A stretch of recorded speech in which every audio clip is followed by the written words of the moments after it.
For those of you who don't know much about me, you may not know that I live in Tennessee and am currently in the process of earning a degree in theater. Because I'm in the South and the classes in my major don't really focus much on science, I often find myself having to turn totally normal projects for other classes into science projects in order to get myself interested in them.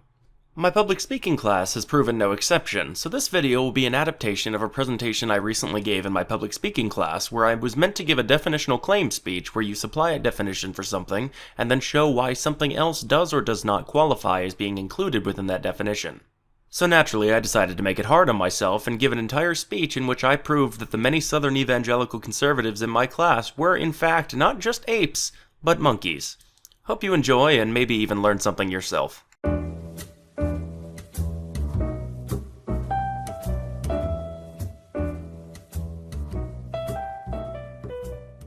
We all have those moments when we're growing up where something that we thought that we knew gets turned upside down, and the most common reaction that I've observed to new kinds of information like that is a feeling as if you are now the gatekeeper of sacred knowledge and must correct people if they ever get it wrong going forward. I've seen this more clearly than anywhere else in children when they learn that chimpanzees aren't monkeys, but apes. The even stranger experience, however, is when you learn something like that when you're young, only to then discover as you get older that you may not have been wrong in the first place. Chimpanzees, gorillas, and orangutans are all apes, but despite what I'm sure you've been told for most of your life, they can also be classified just as correctly, if less specifically, as monkeys, as shown through cladistic analysis in the law of monophyly. Today I'll start by explaining the baseline methodology used to come to this conclusion, followed by a definition of what exactly can be defined as being a monkey, and finally walking through the steps to determining why apes fit the definition that I will have put forward. Due to the complex nature of evolutionary concepts, I feel that it's probably a good idea to start by explaining the field of study and methodology that we'll be using in order to analyze the data that we have available to us.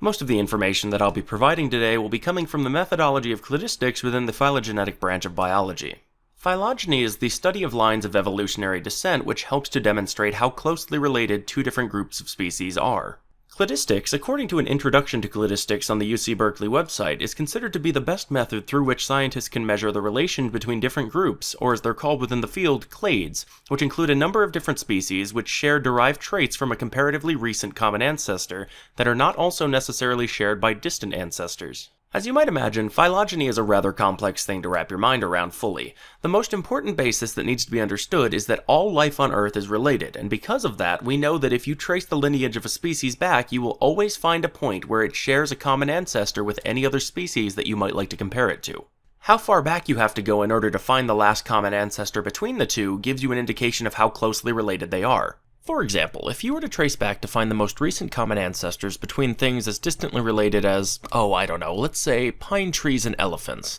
you would find yourself having to go back quite far, likely all the way back to the simple fact that they both evolved from eukaryotic cells. Whereas if you wanted to find the most recent common ancestor between snakes and lizards, you would need only to go back as far as knowing that they were both members of the order Squamata, which is a much more recent split, thus proving cladistically the obvious fact that lizards and snakes are more closely related than are pine trees and elephants. And with all that said, we come to our central question. What is a monkey? Well, as much as I would like to tell you that monkey is an easy term to define, it's unfortunately a term which holds little merit scientifically and is really only used colloquially. Luckily, based on the fact that we know that all living things on Earth are related in some way, no matter how distant, we can base our working definition for the word monkey on the biological idea of monophyly, that being the idea that, as AronRa, the founder of the Phylogeny Explorer project, points out in his 2010 video, "Turns out we did come from monkeys," when new groups split off from existing groups, they're able to diverge from the common line of their descent by evolving to possess new traits that their ancestors did not,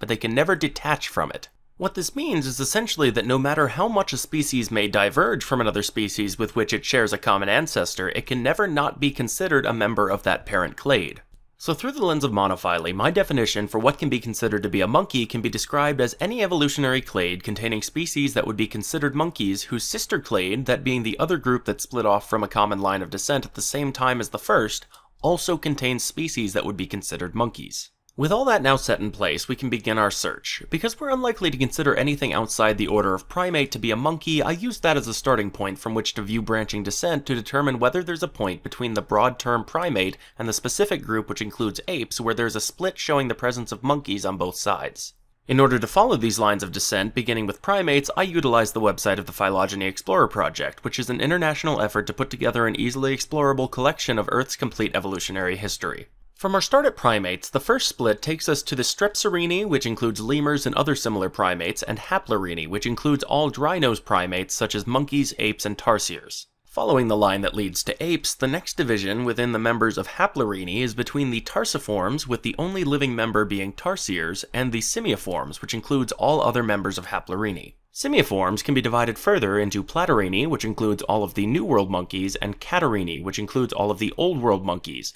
or as some now prefer to refer to them in an effort to distance themselves from the fact that apes, including humans, are actually monkeys, Old World anthropoids. Now, if I were to ask people before this presentation to picture a monkey in their head, my guess would be that the majority of them likely pictured something like this capuchin monkey or this howler monkey, both of which are members of the New World monkeys in the clade Platyrrhini. Because these are the monkeys that most people would likely tend to think of, it's safe to say that the colloquial term of monkey can safely be applied to them, thus proving monkeys on the Platyrrhini side of the Simiiform split. So with that being said, all we have to do in order to consider the clade of Simiiform to be the parent clade from which all descendants have the traits which qualify them to be monkeys is to find an example of a colloquial monkey on the Catarrhini side of the split. The good news is that there are plenty of clear candidates within the Catarrhini clade that can be very clearly classified as monkeys, with specimens ranging from the baboons, which do look a bit more ape-like than other monkeys we've seen out of the New World, but are nonetheless monkeys, to the langur monkey, which, as shown here, looks exceptionally similar to the howler monkey, and would be likewise classified as a monkey in the colloquial sense by nearly anyone who saw it. So because there are species that would be considered to be monkeys on both sides of the divide between the Platyrrhini and Catarrhini clades, we can conclude through phylogenetics that the specific synapomorphies that make an organism a monkey are derived from the parent clade to both Platyrrhini and Catarrhini, that being the aforementioned clade of Simiiform. Which means that due to the principle of monophily, any clades which can trace their evolutionary history back to Simiiforms can and should be rightfully classified as monkeys. As I said earlier, apes are included within the Old World monkeys of Catarrhini, which splits into Cercopithecoidea, which includes all of the Old World monkeys I showed you previously, and Hominoidea, which includes all apes. While some people will still try to inevitably dispute humans' inclusion within the classification of apes, the science doesn't lie, and the science not only puts us in the same superfamily as both great and lesser apes, but in the same family as orangutans, that being the family of Hominidae, and even the subfamily of Homininae, which we share with gorillas and chimpanzees. So no matter how uncomfortable it may make many deniers of evolution, the fact is what the data shows, and the data is very clear that humans are not only a subspecies of apes, but that apes are a subspecies of monkeys, and due to our inability to ever escape our evolutionary past, humans have always been, and will continue to be, monkeys. I'd like to thank you all for sticking with me through this complicated subject, and if you made it this far, I would really love to know what you thought. The idea to do this presentation in the first place came from having seen AronRa's video Turns Out We Did Come From Monkeys several years ago. I went back to it expecting to find plenty of evidence to cite, but was reminded upon my reviewing it that Aron's video, while making the same sort of point, relies heavily on his other videos in order to get into many of the details, so I figured some of you may appreciate having a decent amount of evidence which supports it condensed into a more explanatory video. A big shout out to AronRa for turning me onto this topic in the first place, and for his continued contributions to the Phylogeny Explorer project, where much of my research took place. As I'm sure to make clear as often as I can, I am not a trained biologist, and as such I may very well have made mistakes in this video. If you feel as though a mistake has been made involving the content contained therein, please feel free to let me know in the comments below so that I can make a note of them in the video's description for future viewers. With all that being said, thank you all very much for watching, and as always, have a blessed day, fellow heathens.